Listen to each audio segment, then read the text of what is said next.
பிரிவுங்கிறது உயிர் போவது மட்டும் இல்லைங்க, வாழ்ந்துக்கிட்டே நம்ம கண்ணு முன்னாடி நம்ம நேசித்தவர்கள், நம்மை கரம் பிடித்தவர்கள், நாம் நேசிக்கப்பட்டவர்கள் நம்மளை பிரிந்து அவங்க தனியாக இருக்கிற அந்த வேதனையும் நம்ம அதனால் படக்கூடிய மன துக்கத்துக்கும் கிரகத்துக்கும் சம்பந்தம் இருக்கு.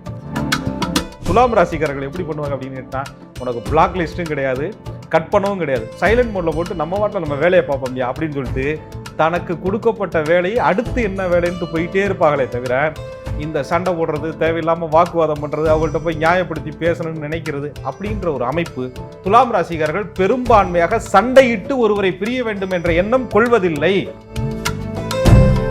அதுக்குன்னு துளாராசிக்காரர்கள் ஒரு பிரிவு ஏற்பட்ட பின்பு திட்டமிட்டு ஒருவரை பிரிகிறார்கள், கால்குலேட் மைண்டோட பிரிகிறாங்க, கணக்கு பண்ணி பிரிகிறாங்க, நீதி இல்லைனா பிரிகிறாங்க, நியாயம் இல்லைனா பிரிகிறாங்கிறது இதெல்லாம் ஒரு பக்கம் இருந்தாலும் கல் நெஞ்சம் கிடையாது. பாதிப்பு இரண்டு பக்கமும் வருவது உறுதி. வார்த்தையை கவனம் இல்லாமல் துலாம் ராசிக்காரர்களிடத்திலே பேசினாலும் காதல் திசை மாறி போகுது, காதல் ஒரு மாறி போகுது அப்படின்ற ஒரு மனநிலை இவர்களுக்கு வந்ததுக்கு அப்புறம் நடந்த சம்பவங்கள் ஒரு நாளா 2 நாளா 3 நாளான்னு பார்த்துட்டு இது மாதிரி பலமுறை நடந்திருக்கு அப்படின்னு சொன்னா, அந்த ரோஜாப்பூ இருக்கு இல்லைங்க, அந்த ரோஜாப்புக்கு கீழே ஒரு முள்ளு இருக்கும் பாருங்க, அதை விட கடினமாக அந்த காதலை தூக்கி எறிந்து விடுவார்கள்.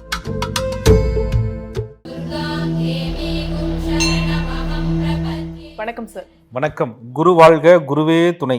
தொடர்ச்சியா மன அழுத்தம் சீரீஸ்ல ஒவ்வொரு ராசிக்காரர்களுக்கும் உங்களுடைய உறவுகள்லேருந்து ஏற்படக்கூடிய பிரிவுக்கும் கிரகங்களுக்குமே தொடர்பு இருக்கு. இதை தான் நம்ம பேசிட்டு இருக்கோம். அப்படி துலாம் ராசிக்காரர்கள் இவங்க எந்த உறவை பிரிகிறாங்க? உறவுனா நம்ம ஒரு காதலோ, கணவனோ, மனைவியோ, அது மட்டும் இல்லாம நண்பர்களா இருக்கலாம், இல்ல நம்ம கூட வேலை செய்யறவங்களா இருக்கலாம். ஏதோ ஒரு உறவு எந்த சூழ்நிலையில யாரை பிரிகிறாங்க சார்? ரைட். துளாராசி மட்டும் இல்லைங்க, காலங்காலமாக உறவுன்னு இருந்தால் பிரிவுங்கிறது சகஜம் தானே. ஒரு நாள் இந்த ஆன்மா, உயிர் இந்த உடலையே விட்டு பிரிஞ்சு போகிறது தானே. அப்போ வாழ்கிற வாழ்க்கையில் நம்ம சந்திக்கக்கூடிய நபர்கள், நம்ம பிறந்த பிறப்பு, நம்மளோட உடன் பிறந்தவர்கள், நம்மளுடைய நெருங்கிய நண்பர்கள், தொழில் கூட்டாளிகள், காதலர்கள், அதுக்கப்புறம் மன வாழ்க்கையை ஏற்படுத்திக்கிட்டவங்க, அதுக்கப்புறம் பிறந்த நம்மளுடைய குழந்தைகள் எல்லாமே ஒரு காலகட்டங்களில் ஏதோ ஒரு சூழ்நிலையினால் பிரிவாங்க. பிரிவு அப்படிங்கிறது ஆயுள் மட்டும் கிடையாது. அந்த அவங்களுடைய அடுத்த படிப்புக்காக குழந்தைகள், ரொம்ப செல்லமாக வளர்த்த பிள்ளைகள் படிப்புக்காக போவாங்க, அது ஒரு துக்கமாக இருக்கும். நல்ல ஒரே பொம்பளை பிள்ளையாக இருக்கும், நல்லா பாசமாக வளர்த்துருப்பாங்க, கல்யாணம் முடிச்சுட்டு அது ஒரு வீட்டுக்கு போகிறது ஒரு பிரிவு தான். அது ஒரு தாங்க முடியாத ஒரு இழப்பாக இருக்கும். தாத்தா பாட்டி அப்பா அம்மாவை விட கவனமாக வளர்த்துருப்பாங்க, அவங்கள ஒரு கட்டத்தில் பிரிய வேண்டியது வரும், பிரிவு தான். நல்ல நண்பன் நேற்று வரையும் எல்லா கஷ்டத்துலையும் நம்மளோட உடன் இருந்தார், திடீர்னு ஒரு பகைத்தன்மை ஆயிடுச்சு, அவர் பிரிஞ்சு போய்ட்றாரு. ஆக பிரிவுங்கிறது உயிர் போவது மட்டும் இல்லைங்க, வாழ்ந்துக்கிட்டே நம்ம கண்ணு முன்னாடி நம்ம நேசித்தவர்கள், நம்மை கரம் பிடித்தவர்கள், நாம் நேசிக்கப்பட்டவர்கள் நம்மளை பிரிந்து அவங்க தனியாக இருக்கிற அந்த வேதனையும் நம்ம அதனால் படக்கூடிய மன துக்கத்துக்கும் கிரகத்துக்கும் சம்பந்தம் இருக்குது. ஜோதிடப்படி 12ஆம் இடம் என்று சொல்லக்கூடிய அயன சயன போக மோட்சஸ்தானத்தில் தான் ஒரு பிரிவு, ஒரு பயணம், ஒரு நீண்ட தூரம் நீங்கள் போகிறீங்க, ஒரு துளைந்து போகிறீங்க அப்படின்றது இந்த 6, 8, 12 உங்களுக்கு சொல்லக்கூடிய அந்த துரதிஷ்ட பாவகங்கள்னு சொல்கிறேன். அந்த அடிப்படையில் துலாம் ராசிக்காரர்களுக்கு ராசியாதிபதி என்று சொல்லக்கூடிய அந்த சுக்கிரன் மென்மையான மனம், இலகிய குணம், கூடுமானவரை யாருடையும் நமக்கு சண்டை வேணாம்யா, பிரிவு அப்படிங்கிறது. ஏன்னா சுக்கிரனாலே காதலுங்க, அது அது சிம்பிளே பாருங்கள், ஒரு ஆட்டின் மாதிரி, ஒரு ஆண் பெண் இணைவு மாதிரி காதலை குறிக்கக்கூடிய ஒரு ராசி, காவியத்தை குறிக்கக்கூடிய ராசி, காலச்சக்கரன் தேவனுடைய 7வது ராசி. அதனால தான் அந்த இடத்துல களத்திர பாவகம் அப்படின்னு சொல்கிறாங்க. காலச்சக்கரம் என்று சொல்லக்கூடிய மேஷத்திற்கு 7ஆம் இடம் என்று சொல்லக்கூடிய களத்திர ஸ்தானத்திற்கு ஆதிக்க கிரகமாக சுக்கிரன் வருவதால் கூடுமானவரை அன்பு, பாசம், இலகிய மனம், நேசம் இதெல்லாம் நம்மளை விட்டு போயிடக்கூடாது, நம்ம கூடுமானவரை கொடுக்குற இடத்துல இருக்கணும் அப்படின்னு நினைக்கக்கூடிய துலாம் ராசிக்காரர்களுக்கு பிரிவு அப்படிங்கிறது அவர்கள் ராசியினுடைய அமைப்புக்கு, அந்த லக்னத்தை பொறுத்து, சுய ஜாதகத்தை பொறுத்து, நடக்கிற தசாபுத்திகளை பொறுத்து, இந்த ராசியாதிபதி என்று சொல்லக்கூடிய சுக்கிரனோட ராகு கேதுகள் இணைந்த தசாபுத்தி காலங்களில் ராசி மேலே ராகு பகவானோ கேது பகவானோ உட்கார்ந்திருந்த அவர்களுடைய தசாபுத்தி காலங்களில் தான் பெரும்பான்மையான இழப்புகளும் பிரிவுகளும் ஏற்பட்டு ஒருத்தருக்கு கடுமையான மனத்துக்கம் ஏற்படுவதற்கு காரணமாக அமையுது. நீங்க சொன்ன மாதிரி துலாம் ராசிக்காரர்கள் வாழ்ந்துகிட்டே பிரியக்கூடிய ஒரு சூழ்நிலை இருக்கு அப்படின்னா இதை அவங்க எப்படி கையாளுவாங்க சார்? அதாவதுங்க, எல்லாரும் ஒருத்தட்ட சண்டை வருது, ஒரு பிரச்சனை வருது, ஏதோ ஒரு விஷயம் நம்ம பிரிஞ்சு போகிறோம் அல்லது அவங்க பிரிஞ்சு போகிறாங்க அப்படின்னா அதை தெரியப்படுத்துவாங்கல்ல. இன்னைக்கு உள்ள காலத்தில் உடனே பிளாக் லிஸ்ட்டில் போட்டுருவாங்க, அவங்க ஃபோன் வந்தால் உடனே கட் பண்ணி விட்டுருவாங்க, நான் உன் மேலே கோபமாக இருக்கேன் அப்படிங்கிற அந்த கோபத்தை தன்னுடைய பிளாக் லிஸ்டால வெளிப்படுத்துவாங்க. அதுக்கப்புறம் கொஞ்ச நாள் கழிச்சு சரியாவாங்க இல்லையா? ஆனால் அந்த துலாம் ராசிக்காரர்கள் எப்படி பண்ணுவாங்க அப்படின்னு கேட்டால், உனக்கு பிளாக் லிஸ்ட்டும் கிடையாது, கட் பண்ணவும் கிடையாது, சைலண்ட் மோடில் போட்டு நம்ம வாட்டில் நம்ம வேலையை பார்ப்போம்யா அப்படின்னு சொல்லிட்டு தனக்கு கொடுக்கப்பட்ட வேலையை அடுத்து என்ன வேலைன்ட்டு போயிட்டே இருப்பாங்களே தவிர, இந்த சண்டை போடுறது, தேவையில்லாமல் வாக்குவாதம் பண்ணுறது, அவங்கள்ட்ட போய் நியாயப்படுத்தி பேசணும்னு நினைக்கிறது அப்படின்ற ஒரு அமைப்பு துலாம் ராசிக்காரர்கள் பெரும்பான்மையாக சண்டையிட்டு ஒருவரை பிரிய வேண்டும் என்ற எண்ணம் கொள்வதில்லை. அவங்க ஒரு சண்டை வர மாதிரி சூழ்நிலை வந்துச்சுன்னா சைக்கிள் கேப்பில் ஆள விடுறா சாமி எஸ்கேப் ஆகிற மாதிரி போவாங்களே தவிர, அவங்கள்ட்ட போய் முட்டி மோதி பிரச்சனையை உருவாக்கி அதுக்கப்புறம் நியாயம் சொல்லி தீர்ப்பு சொல்லி நான் சரி நீ சரி முதவே இட போடக்கூடிய ஒரு ராசிங்க துலா ராசி. அந்த இடத்துல தானே சனி பகவான் வந்து உச்சம் பெறுகிறார். ஆக இவர்கள்ட்ட இருக்கக்கூடிய ஒரு விஷயம் என்னன்னு கேட்டிங்கன்னா, ஒருத்தரை பிரிகிறாங்க அப்படின்னு சொன்னால் அவங்கள்ட்ட பல காரணங்களை இவங்க கையில் எடுத்து வச்சுருப்பாங்க.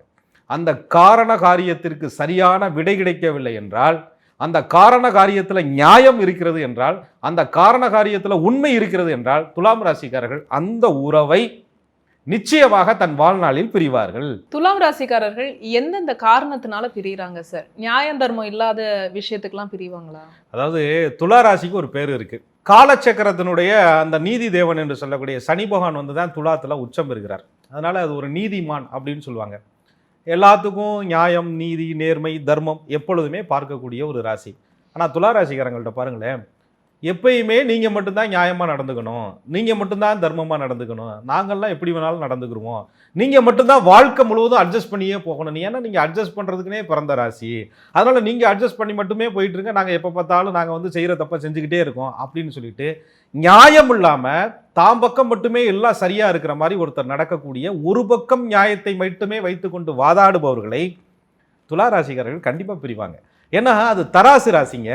அதுக்கு அடியில் கொண்டுட்டு வந்து ஏதாவது கல்லை வச்சு விட்டு நீ வந்து குறுக்கு இடையை போட்டேன்னு வச்சுக்க, துலாம் ராசிக்காரர்கள் பேர் எனக்கு தானே கெட்ட பேர் வரும் அப்படின்னு சொல்லிட்டு தன்னுடைய பேரும் புகழும் இவங்களோட சேர்ந்தா கெட்டு போயிருமியா வாழ்க்கையில் அப்படின்னு இவர்கள் மனசுக்கு என்று படுதோ அன்னைக்கு துலா ராசிக்காரர்கள் அந்த உறவு விட்டு கோடி ரூபா கொடுத்தாலும் நமக்கு வேணாமியா, மான மரியாதை முக்கியம்பா அப்படின்னு துலாம் ராசிக்காரர்கள் அந்த இடத்தில் தன்னை தக்க வைத்துக் கொள்வதற்காக நியாயம் இல்லாதவர்களை, தர்மம் இல்லாமல் நடக்கிறவங்களை துலா ராசிக்காரர்கள் நிச்சயமா வெறுத்து ஒதுக்குவாங்க, அந்த உறவை விட்டு விலகுவாங்க. தன் பக்கம் மட்டுமே நியாயம் அப்படின்னு பேசுறவங்கள துலாம் ராசிக்காரர்கள் பிரிவாங்க அப்படின்னு சொன்னீங்க. ஒருவேளை அவங்க வந்து திரும்ப மன்னிப்பு கேட்டா துலாம் ராசிக்காரர்கள் இவங்களை ஏத்துக்கிறாங்களா? அதாவது துலா ராசிக்காரர்கள் அந்த மன்னிப்பு கேட்கிற விதம்னு ஒண்ணு இருக்குல்ல, இவங்கள்ட்ட வந்து தப்பு பண்ணவங்க திரும்பவும் தாம் பக்கம் இருக்கக்கூடிய நியாயத்தை மறைச்சு மன்னிப்பு கேட்கிற மாதிரி நடிச்சு திரும்பவும் அதை வந்து ஒரு சவுண்டா பேசுறது, கத்தி பேசுறது, அப்படியே பேசுற மாதிரி பேசி திரும்ப வந்து நடிக்க பார்க்கறது, இதெல்லாம் கண்டுபிடிச்சிட்டுவாங்க துலா ராசிக்காரர்கள். என்ன காரணம் அப்படின்னு கேட்டீங்கன்னா, மன்னிப்பு கேட்பதில் கூட ஒரு டோன் இருக்கணுங்க.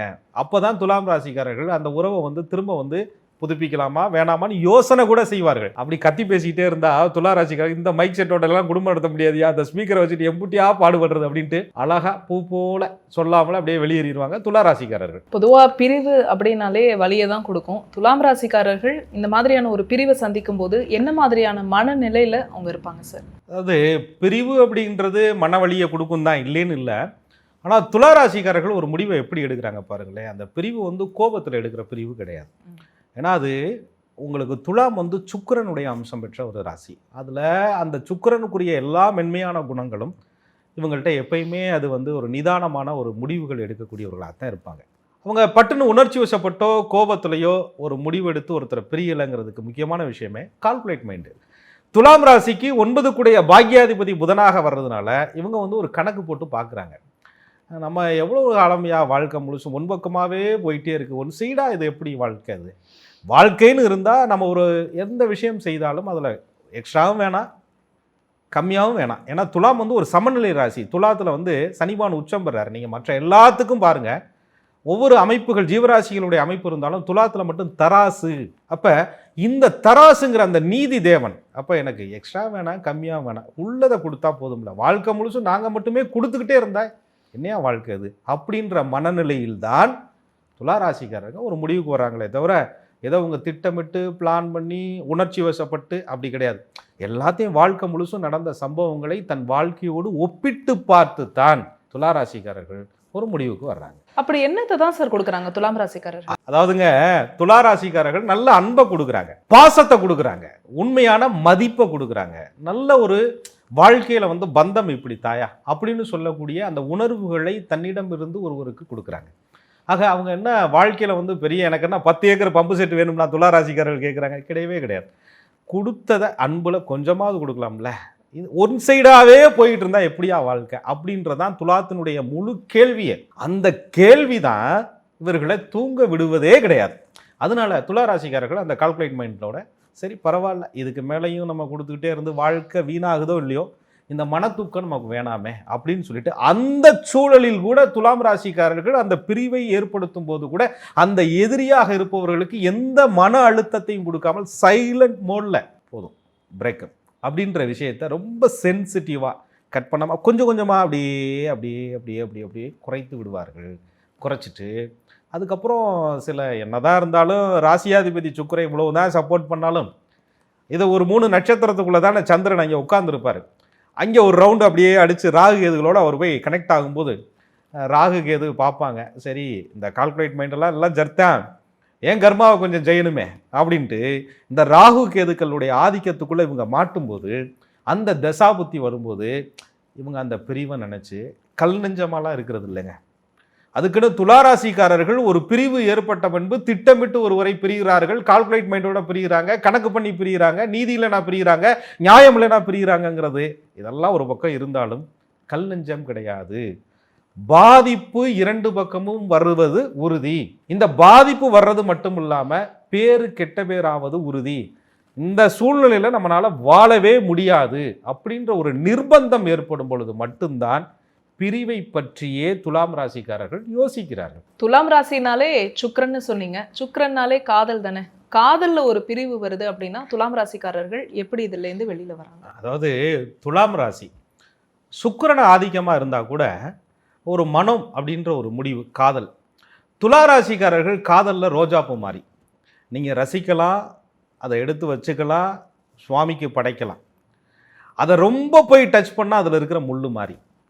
துலா ராசிக்காரர்களை ஓவர் அவங்களுடைய ஈகோவை நீங்கள் டச் பண்ணாலோ கண்ட்ரோல் பண்ணாலோ, அவங்கள எப்பயுமே சத்தமாக பேசிக்கிட்டே இருந்தாலோ ஆர்கியூமெண்ட் பண்ணிகிட்டே இருந்தாலோ, வார்த்தையை கவனம் இல்லாமல் துலாம் ராசிக்காரர்களிடத்திலே பேசினாலும் காதல் திசை மாதிரி போகுது, காதல் ஒரு மாதிரி போகுது அப்படின்ற ஒரு மனநிலை இவர்களுக்கு வந்ததுக்கப்புறம் நடந்த சம்பவங்கள் 1 நாளா 2 நாளா 3 நாளான்னு பார்த்துட்டு இது மாதிரி பலமுறை நடந்திருக்கு அப்படின்னு சொன்னால் அந்த ரோஜாப்பூ இருக்கு இல்லைங்க, அந்த ரோஜாப்பூக்கு கீழே ஒரு முள் இருக்கும் பாருங்க, அதை விட கடினமாக அந்த காதலை தூக்கி எறிந்து விடுவார்கள்.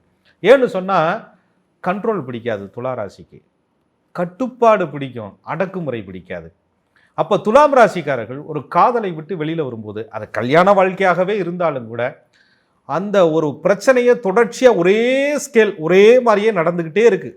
நேற்று நடந்தது ஒரு 3 நாளைக்கு விட்டுருச்சு, திரும்ப அதே செட்டப் அப்படியே தொடருது அப்படின்ற ஒரு மனநிலை இவர்களுக்கு வந்தால் இவர்கள் அந்த காதலை கூட தூக்கி எறிந்து விடுவார்கள். துலாம் ராசிக்கு என்ன இருந்தாலும் பெயின் தானே சார். அந்த பெயின்லேருந்து முழுமையாக வெளியில் வருவாங்களா? ஒரு வேளை வந்துட்டாங்கன்னா அதுக்கப்புறம் அவங்களுடைய வாழ்க்கை எப்படி இருக்கும்? அதாவதுங்க, துலாம் ராசிக்கு ராசியாதிபதி சுக்கிரனாக இருந்தாலும் கூட அந்த ராசிக்குரிய சுக்கிர பகவான் போய் மீனத்தில் குரு பகவானுடைய வீட்டில் போய் உச்சம் பெறுகிறார். அப்போ மீனத்தில் போய் குரு பகவானுடைய வீட்டில் சுக்கிர பகவான் உச்சம் பெறும்போது இவங்களுடைய மனத்தை தாண்டி அவங்களுடைய அறிவு வேலை செய்ய ஆரம்பிக்கும், அவர்களுடைய ஆன்மீகம் வேலை செய்ய ஆரம்பிக்கும், அவங்களுடைய குரு வேலை செய்ய ஆரம்பிப்பார். அப்போ யோசிப்பாங்க, யோசிச்சுட்டு சரி பிரிவு ஆயிடுச்சு, அழுவாங்களா? நோ, அழுக மாட்டாங்க. அவங்க ஒரு அமைதியை தேடுவாங்க, அந்த குரு ஒரு அமைதியை உருவாக்குவார். வீட்டுக்குள்ளே போவாங்க, அவங்களுக்கு பிடிச்ச ஒரு இடத்துல இருப்பாங்க, ஜன்னல் கதவு எல்லாத்தையுமே அடைச்சிடுவாங்க. அந்த அறையிலே ஒரு குண்டூசி சத்தம் கூட கேட்காதவாறு ஒரு மயான அமைதி அந்த இடத்துல இருக்கும். தான் மனசோட பேசுவாங்க, நடந்த நிகழ்வுகளை எல்லாம் யோசிப்பார்கள். அங்கே தான் குரு வேலை செய்கிறார். முடிஞ்சால் ஒரு தீபம் எரியும், ஒரு வாசனை ஊதுபத்தி இருக்கும், அதை விரும்புவாங்க துளாராசிக்காரர்கள். ஒரு வெண்மையான ஒரு மனம் அந்த இடத்துல ஒரு முடிவு எடுப்பாங்க. காதலாக இருக்கலாம், குடும்பமாக இருக்கலாம், உறவுகளாக இருக்கலாம், பெற்ற பிள்ளைகளாக இருக்கலாம். இந்த இடத்துல உணர்ச்சிகளை தாண்டி மதிப்பு ரொம்ப முக்கியம், மன அமைதி ரொம்ப முக்கியம், காதலை விட என்னுடைய மனம் ரொம்ப முக்கியம், எந்த உறவிற்காக நான் என்னை இழக்கணும் அப்படின்ற ஒரு மனநிலை அந்த நேரத்திலே குரு இவர்களுக்கு உருவாக்குவார். அங்கே சுய ஜாதகத்தில் குரு நெகட்டிவாக இருக்கும்போது மட்டும்தான் இப்படி கதவை அடைச்சிட்டு கேள்வி கேட்கும்போது விடை எறியாமல் இவர்கள் கதறுவார்கள், அழுவாங்க. அந்த குரு அமைப்பு சரியாக இருந்தால் ஒரு அசரீரி அவங்கள்ட்ட பேசும், மனசாட்சி பேசும், பேசி போதும் வெளியில் வா அப்படின்னு சொல்லக்கூடிய ஒரு சத்தம் இவர்களுக்கு மனசுக்குள்ளேயே ஒலிக்கும். அப்பொழுது கதவு, ஜன்னல், திரை எல்லாத்தையும் விளக்குவார்கள். சொல்கிறாங்கல்ல, கதவை திற, காற்று வருதோ இல்லையோ இவர்கள் வாழ்க்கையில் துலாம் ராசிக்காரர்களுக்கு வெளிச்சம் வருங்க. அன்றுதான் குரு இவர்களுக்கு பிரிவில் இருந்துதான் நல்ல பாக்கியங்களை கொடுப்பார். ஆனால் இது ஒரு நாள் 2 நாளில் வராது. உடனே போனோம், கதவை சாத்தினா, எல்லா சேனலையும் மூட்டினோம், திறந்தோம், வெளியில் வந்துட்டான், அது நடக்காது. இதுக்கு ஒரு படிநிலை இருக்குது. அந்த படிநிலைப்படி தான் கிரகங்கள் இவர்களை இயக்கும். அந்த பிரிவிற்கு கூட ராசியாதிபதி என்று சொல்லக்கூடிய சுக்கிரனோடு செவ்வாய், சூரியன், சனி இந்த கிரகங்களெல்லாம் தொடர்பு பண்ணும்போது இவர்களுடைய பார்வைகளெல்லாம் இவர்கள் சிக்கும் பொழுது சில சூழ்நிலை சந்தர்ப்பங்களுக்கு இவர்கள் ஆளாவார்கள். அதுல இருந்து தான் துலா ராசிக்காரர்கள் படிப்படியா வெளியில வருவாங்க. துலாம் ராசிக்காரர்கள் ஒரு பிரிவிலேருந்து வெளியில வர்றதே ஒரு படிநிலைன்னு சொன்னீங்க, படிப்படியா தான் வெளியில வருவாங்க அப்படின்னு. அதுக்கு எந்தெந்த கிரகங்கள் சப்போர்ட்டிவா இருக்கு சார்? எல்லா கிரகமும் எங்களுக்கு ஆப்போசிட்டா இருக்கியா அப்படின்ற மாதிரி. என்ன காரணம் அப்படின்னா, துலாம் ராசிக்காரர்களுக்கு குரு சப்போர்ட் பண்றாரு. ஆனா ராசியாதிபதி சுக்கிரன் இருக்கிறாரு, அவர் என்ன பண்ணுவார் அப்படின்னு பார்த்தீங்கன்னா, அவரே அட்டமாதிபதியா வர்றாருல.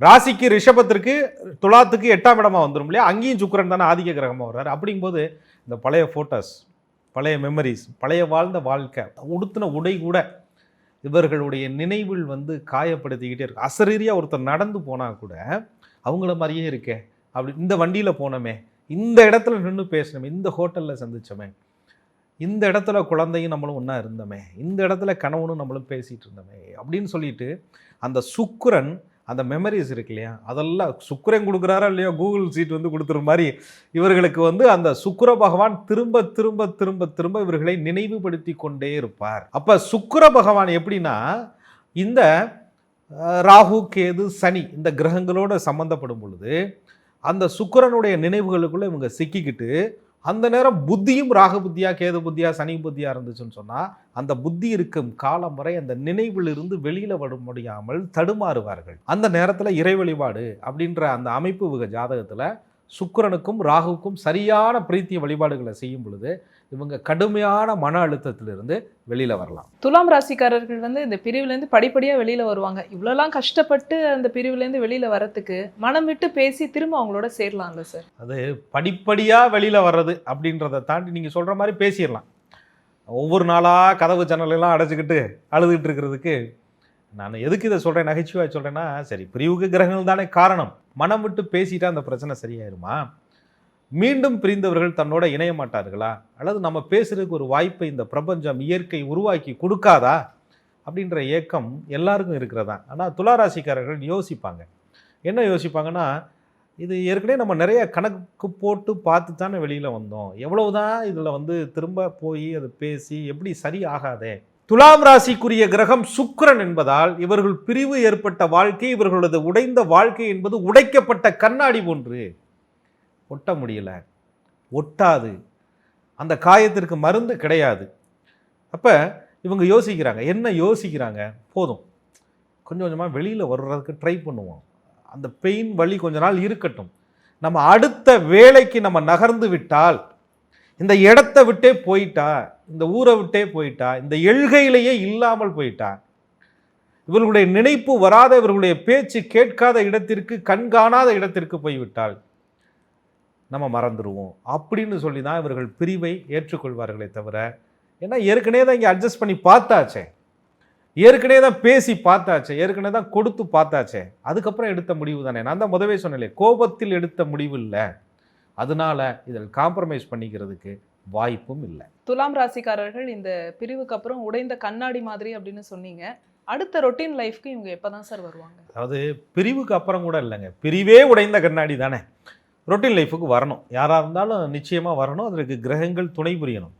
ஆனால் நம்மால் சந்திர பகவான் இருக்கிறாரு பாருங்க, அவர் மனசுக்கு காரக கிரகம்னு பேர். ராசி மேலே உட்காந்துருக்கிறார். அங்கே சித்திரையில் இருக்கிறாரா, சுவாதியில் இருக்கிறாரா, விசாகத்தில் இருக்கிறாராங்கிறது ரொம்ப முக்கியம். அது எந்த பாதத்தில் இருக்கிறாருங்கிறது முக்கியம். அதை பொறுத்து நவாம்ச நிலை மாறும். குரு பகவானும் சுக்கிர பகவானும் விட்டாலும் உள்ள இருக்கிற சந்திரன் விடணுமே.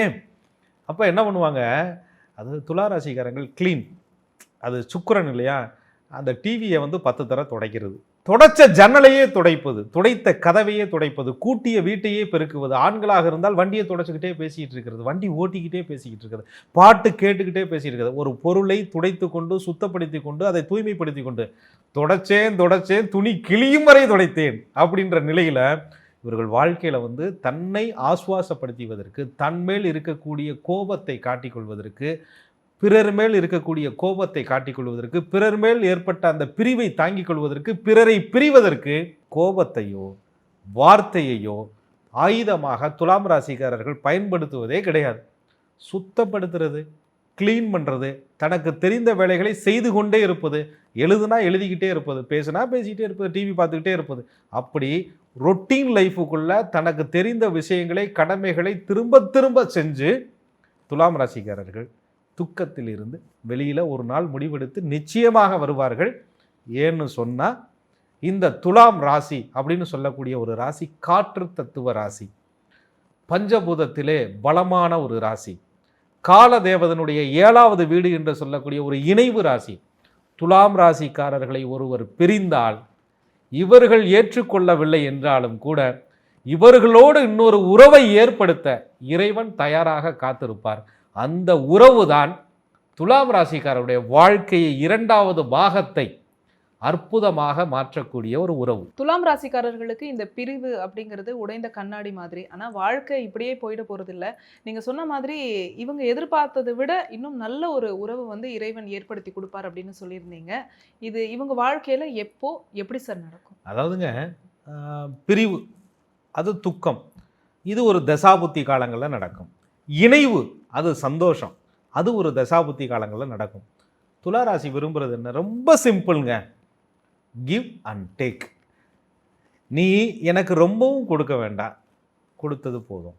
ஆனால் எனக்கு அதுக்கான மதிப்பு மரியாதை நான் கொடுத்ததுக்கு ஈக்குவலாக இன்னொருத்தட்ட கிடைச்சா துளாராசி ஹாப்பி. ஆக துலாம் ராசிக்காரர்களை புரிந்து கொள்வதற்கும், துலாம் ராசிக்காரர்களிடம் அன்பை பெற்றுக்கொண்டு அதைவிட பன்மடங்கு அவர்கள் அன்பை அனுபவிப்பதற்கும் ஒரு உறவு நிச்சயமாக காத்திருக்கும்.